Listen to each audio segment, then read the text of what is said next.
আল ইসলাম Midlands ও লতিফিয়া ফুলতলি কমপ্লেক্সের উদ্যোগে আল্লামা আব্দুল লতিফ চৌধুরী ফুলতলির ১৭তম ইসালে সাওয়াব মাহফিল অনুষ্ঠিত হয় বুধবার বার্মিংহামে। বিস্তারিত দেখুন আমাদের সহকর্মী মোহাম্মদ আতিকুর রহমানের রিপোর্টে। এদেশে বেড়ে ওঠা নবপ্রজন্মের কাছে শামসুল উলামা আল্লামা আব্দুল লতিফ চৌধুরী ফুলতলি ইসলাম প্রতিষ্ঠায় যে ত্যাগ তিতিক্ষা স্বীকার করেছেন তা তুলে ধরতে হবে। বিশেষ করে শত প্রতিকূলতায় থেকেও বিশ্বের বিভিন্ন প্রান্তে তিনি যে মসজিদ মাদ্রাসা নির্মাণ করে গেছেন তা পশ্চিমা দেশগুলোতে ইসলাম প্রচার ও প্রসারে যুগান্তকারী ভূমিকা পালন করছে। ইসলামের খেদমতে তার এসব অবদানের কথা আমাদের স্মরণ করতে হবে।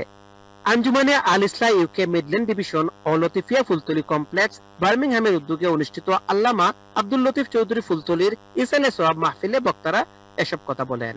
লতিফিয়া ফুলতলি কমপ্লেক্সে অনুষ্ঠিত মাহফিলে সভাপতিত্ব করেন দি ব্রিটিশ মুসলিম স্কুলের প্রিন্সিপাল ও আঞ্জুমানে আল ইসলাম ইউকে মিডল্যান্ডস ডিভিশনের president Maulana M A Kadir Al Hasan, Anjumane Al Islam UK Midlands ডিভিশনের সেক্রেটারি মাওলানা হুসামুদ্দিন আল হুমায়দির পরিচালনায় মাহফিলে বক্তব্য রাখেন আঞ্জুমানে আল ইসলাম ইউকের ভাইস প্রেসিডেন্ট মোহাম্মদ খুরশিদুল হক, সিরাজা মুনিরা এডুকেশন সেন্টারের পরিচালক আলহাজ হাফিজ সাব্বির আহমেদ, মিডল্যান্ডস আল ইসলার ভাইস প্রেসিডেন্ট মাওলানা রুকনুদ্দিন আহমেদ, বার্মিংহাম আল ইসলার প্রেসিডেন্ট মাওলানা বদরুল হক খান, মাওলানা মাহবুব কামাল সহ আরো অনেকে।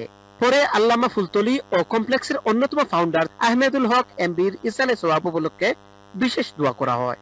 বিশিষ্ট বুজুর্গ এবং ব্যক্তিত্ব যারা, তাদের জীবনী সম্পর্কে যদি আমরা আলোচনা করি এবং আমাদের নবপ্রজন্মকে তাদের সম্পর্কে জানতে দেই, তাহলে তারা আরো দিনের উৎসাহিত হবে এবং তারা যে ত্যাগ এবং তিতিক্ষা এবং কোরবানি দিনের জন্য করে গেছেন সেটা তারা জেনে আরো উৎসাহিত হবে এবং দিনের প্রতি অনুপ্রাণিত হবে।